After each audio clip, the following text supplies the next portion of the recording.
बचपन में कौतुक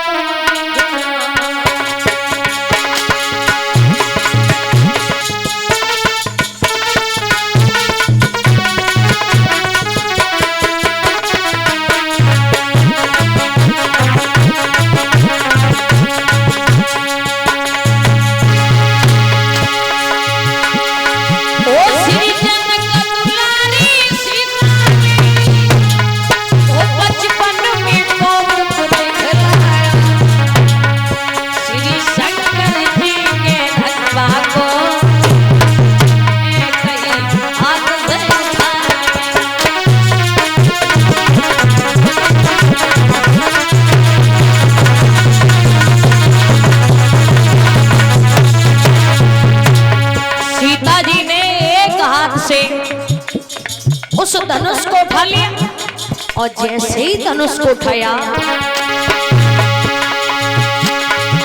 देखा जब जनक वो सीता ने धनुष उठाया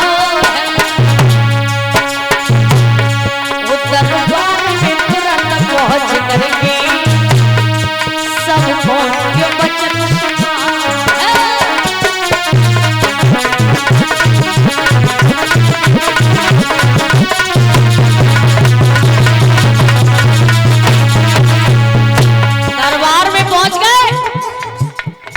मंत्री से कहा श्री शंकर जी के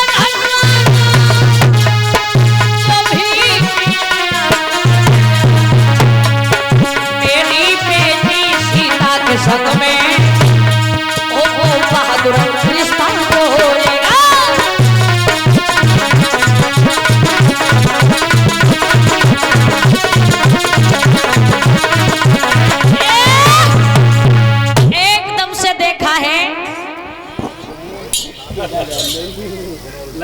और इसी बीच में 101 रुपए श्रीमान मोहित शाक्य जी जो जनौल से आए हुए हैं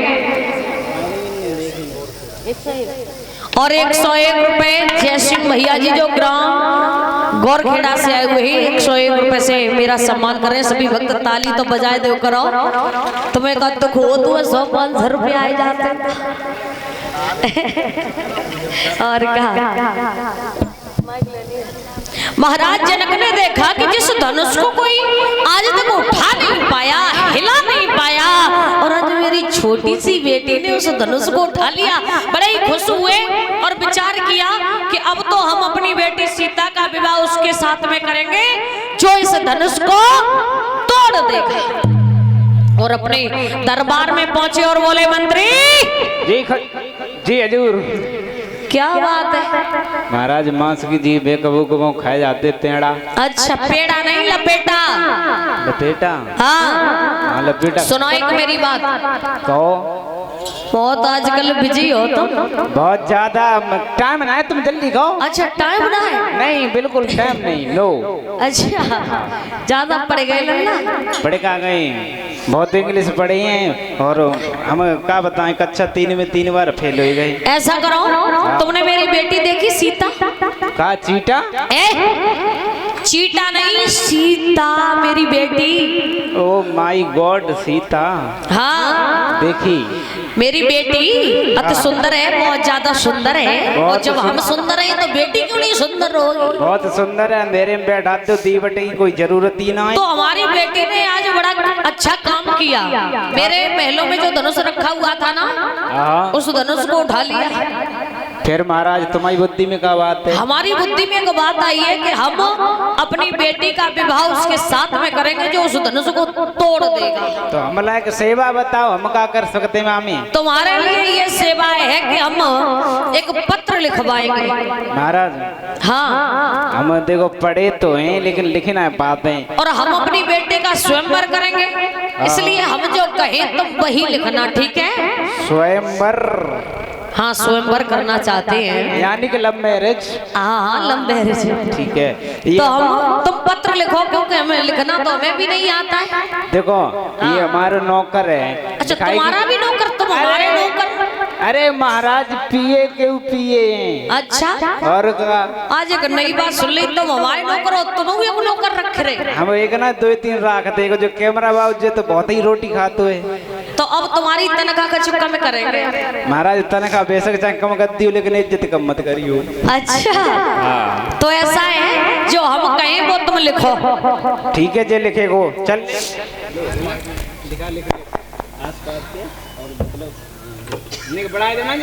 हेलो हेलो जी महाराज।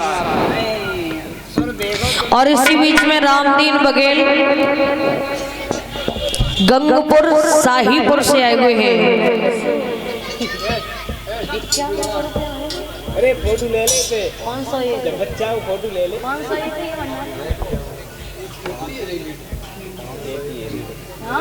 तुमने गलत लिख दी। अच्छा बोलने कितने? अच्छा 501 रुपए भंडारे में दे रहे हैं और 101 रुपए से मेरा सम्मान कर रहे हैं। रामदीन बघेल गंगपुर शाहीपुर से आए हुए हैं। कामना करती हूँ हमेशा धर्म क्षेत्र में आगे बढ़ते रहे, समाज में सम्मान मिलता रहे। बोल गोविंद भगवान की।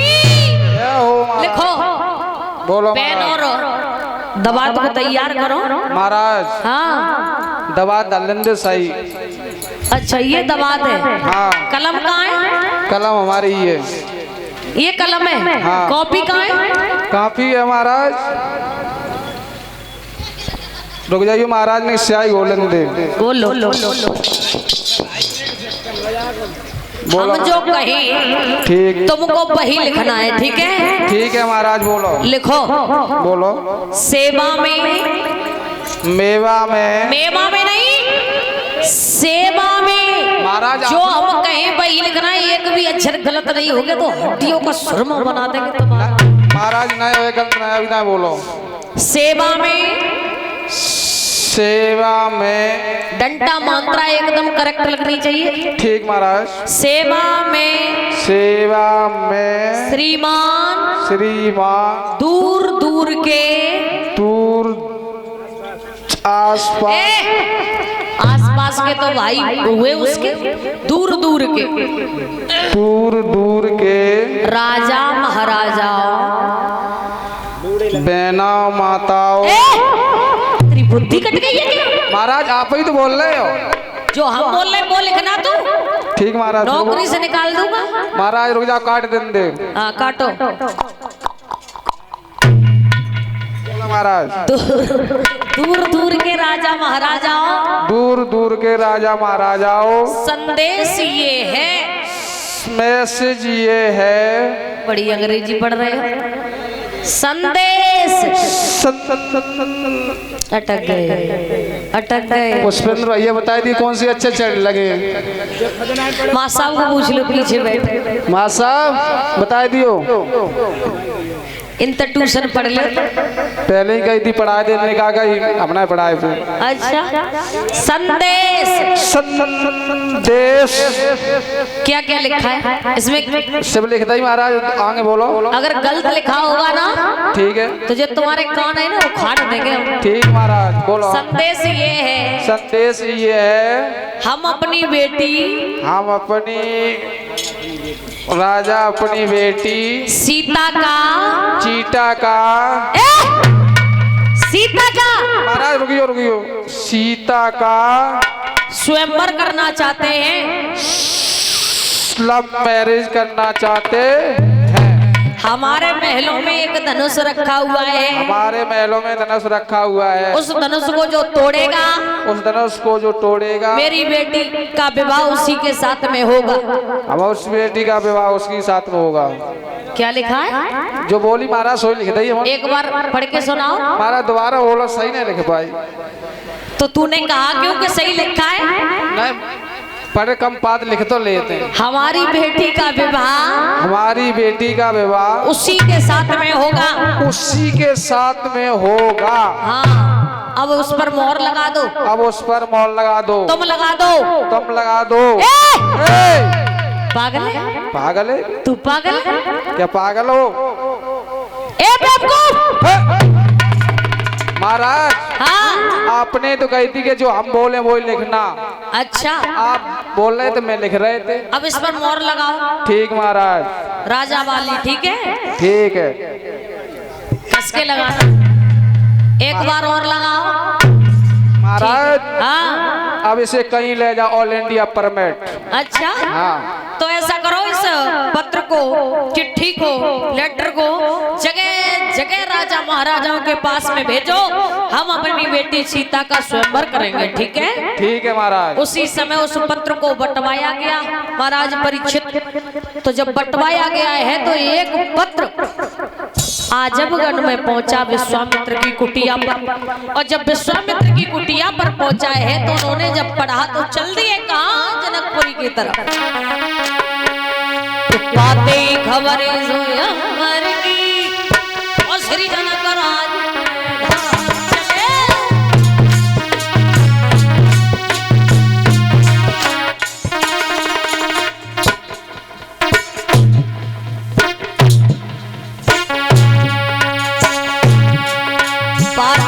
खबर स्वयंवर की श्री चले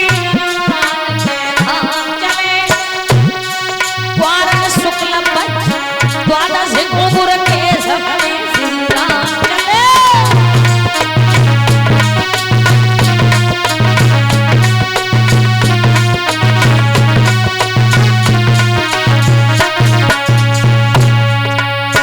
विश्वामित्र ने सुना कब? ग्वार की शुक्ल पक्ष की एकादशी को, ग्वार की शुक्ल पक्ष द्वादशी को चले राम और लक्ष्मण को साथ में लेकर चले। आगे देखा, क्या देखा? थोड़ा आगे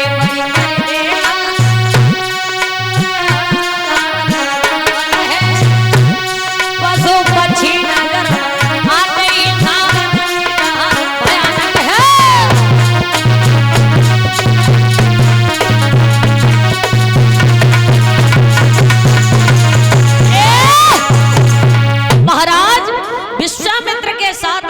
श्री राम चले, लक्ष्मण चले तो इन्होंने क्या देखा कि एक बगिया है जिसमें पशु पक्षी भी नजर नहीं आ रहे हैं, मानो बरसों से खाली पड़ा हो। आगे देखा है तो उसमें एक पत्थर की शिला पड़ी हुई है। बोले प्रभु श्री राम गुरु जी हमें ये बताओ कि जो पत्थर की शिलाएं है ये कौन है और इस जंगल में क्यों पड़ी है? बोले बेटा राम थोड़ी देर यहाँ बैठ जाओ, ये कहानी थोड़ी लंबी है इसलिए हम तुम्हें बैठ करके सुनाएंगे। बोले ठीक है। उसी समय प्रभु श्री राम और लक्ष्मण को बिठाला और गुरु विश्वामित्र बोले बेटा राम ये जो पत्थर की शिला तुम देख रहे हो ये कोई मामूली शिला नहीं है। बोले क्यों? क्योंकि ये गौतम ऋषि की पत्नी अहिल्या है। बोले अहिल्या के? हाँ गुरुजी ये पत्थर की कैसे हो गई? बोले सुनो बेटा अहिल्या जो थी ये बहुत ज्यादा सुंदर थी, अति सुंदर, बहुत ही ज्यादा सुंदर। और अहिल्या को जब देवराज इंद्र ने देखा तो उनकी सुंदरता देख करके पागल हो गया और विचार किया कि हम इनके साथ में छल करेंगे। बोले छल करेंगे कि हाँ।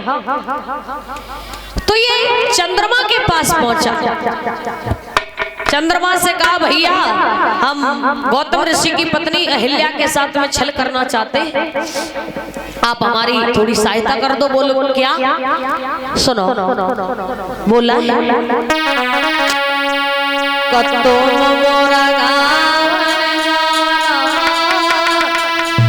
और मैं बाबा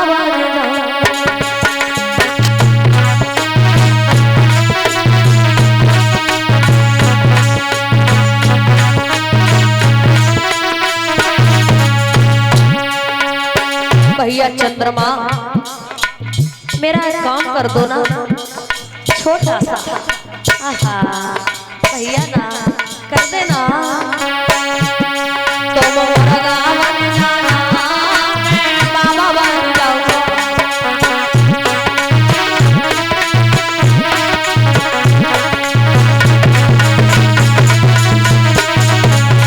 और क्या बोला महाराज परीक्षित? तुम रात समय जाना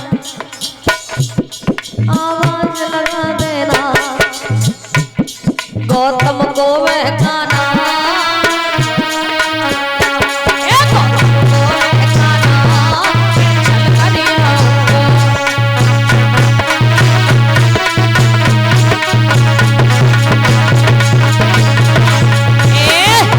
बोला भैया चंद्रमा तुम मुर्गा बन जाओ और रात में जाकर के आवाज लगा देना, गौतम ऋषि स्नान करने के लिए चले जाएंगे और हम अहिल्या के साथ में छल कर देंगे।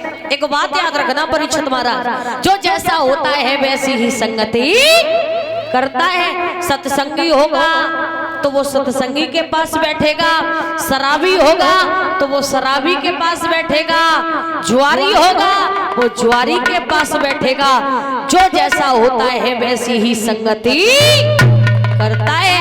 चंद्रमा भी कोई भला नहीं था, इसकी 27 रानियां थी परीक्षित महाराज, फिर भी अपनी गुरुमाता तारा को ये भगा के ले आया था।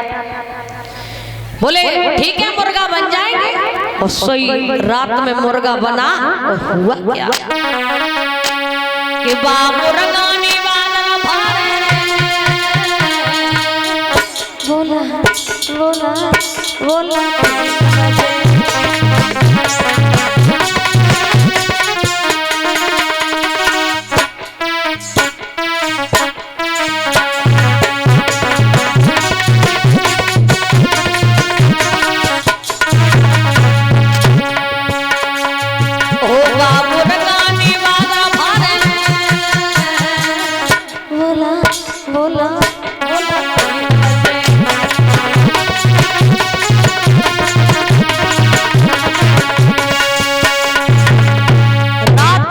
बजे मुर्गा बन गया चंद्रमा, आवाज लगा दी। गौतम ऋषि बोले आज बड़ी जल्दी सुबह हो गया, कंधे पर धोती डाली, गंगा मैया में स्नान करने के लिए चले गए। इधर देवराज इंद्र गौतम ऋषि का रूप बनाया और कुटिया में घुस गया। गंगा मैया कहने लगी गौतम इतनी रात गए स्नान कर रहे हो, जाओ तुम्हारे घर में छल हो रहा है। गौतम ऋषि ने भीगी धोती उठाई, कंधे पर डाली और भाग पड़े। देखा कि मुर्गारी पर मुर्गा बैठा हुआ है, भीगी धोती ली फेंक करके मार दी। उस धोती के छींटे चंद्रमा पर गिरे, चंद्रमा वहां से भाग गया। चंद्रमा को अगर गौर से देखोगे तो दाग नजर आते धब्बे, वो धब्बे गौतम ऋषि की धोती के। कहते हैं ना कि जो ठोकर से गिर जाता है उसे कोई न कोई उठाता है, और जो नजरों से गिर जाता है उसे कोई उठा नहीं पाता है।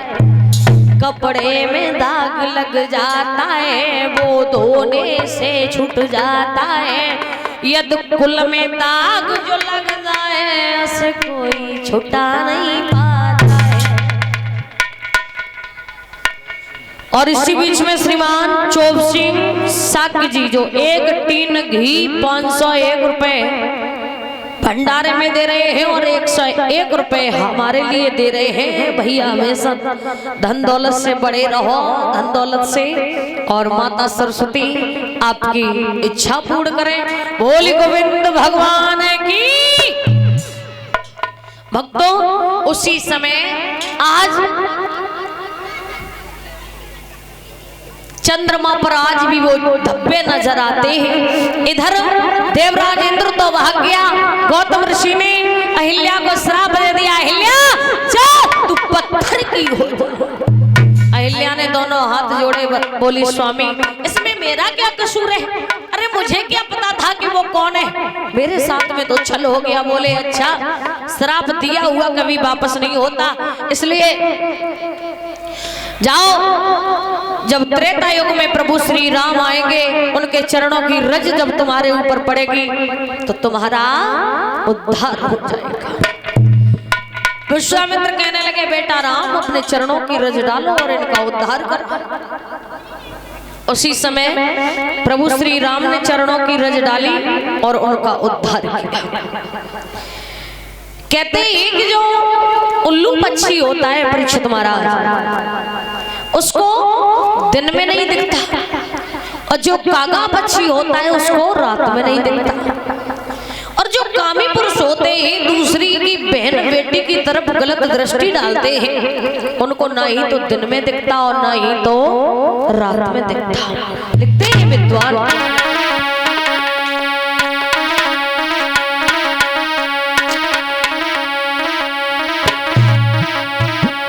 अरे कागा अंधो रात में दिन में उल्लू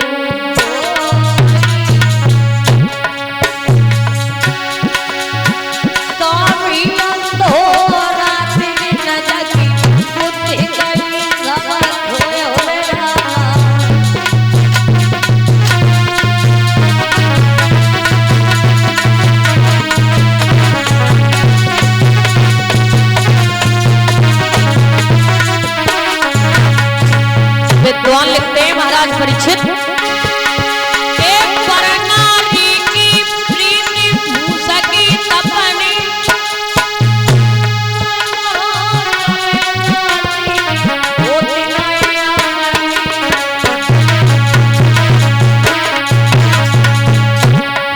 जैसोई रंग कुसुम की चादरी वैसोई रंग पराई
चिड़िया पराई स्त्री की तरफ गलत दृष्टि से देखते हैं उन्हें नरक में भी जगह नहीं मिलती।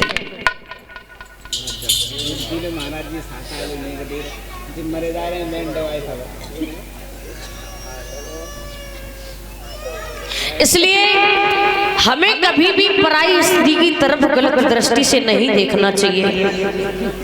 महाराज परीक्षित, ट्रेन देखी? ट्रेन, रेलगाड़ी किसने किसने देखी? हाथ ऊपर करो।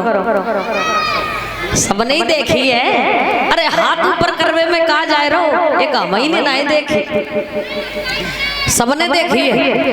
एक बात किसी ने देखी, जब रेलगाड़ी आती है परीक्षित महाराज, तो हरी झंडी दिखा दो तो वो चली जाएगी, और लाल झंडी दिखा दी तो वहीं की वहीं रुक जाएगी। रुक जाती है, सबको पता है। अब हाथ ऊपर करो, किस किस को पता है लाल झंडी से रुक जाती है? सबको ही पता है।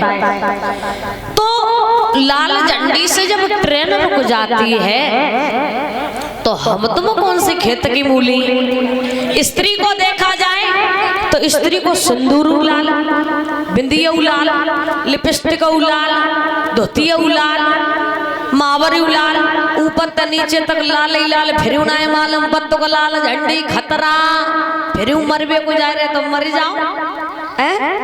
इसलिए कभी भी पराई स्त्री की तरफ गलत दृष्टि से नहीं देखना चाहिए। महाराज इधर अहिल्या का उद्धार किया, इधर विश्वामित्र के साथ में राम और लक्ष्मण जनक के फूल बाग में पहुंचे। चच्चू को भेज दो, धनुष कौन सा बनवाए? भक्तों, इधर विश्वामित्र राम लक्ष्मण को लेकर के जनक के फूल बाग में पहुंचे। सभी माताएं बहनाएं बोलेंगी, चले रघुराय और पहुंचे फूलवा चले।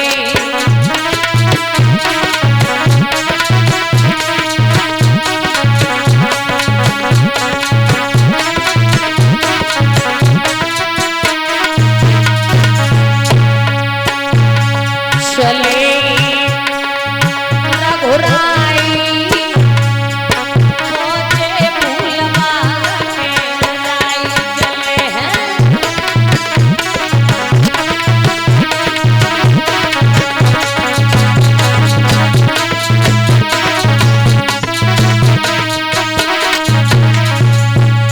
अरे थी वो पार्वती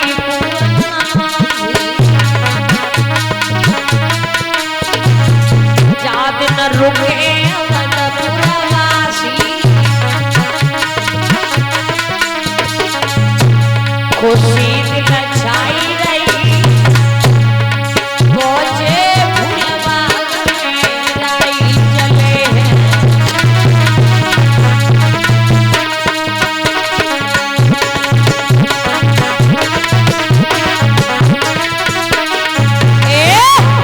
आज राम और लक्ष्मण जनक के फूल बाग में पहुंच गए।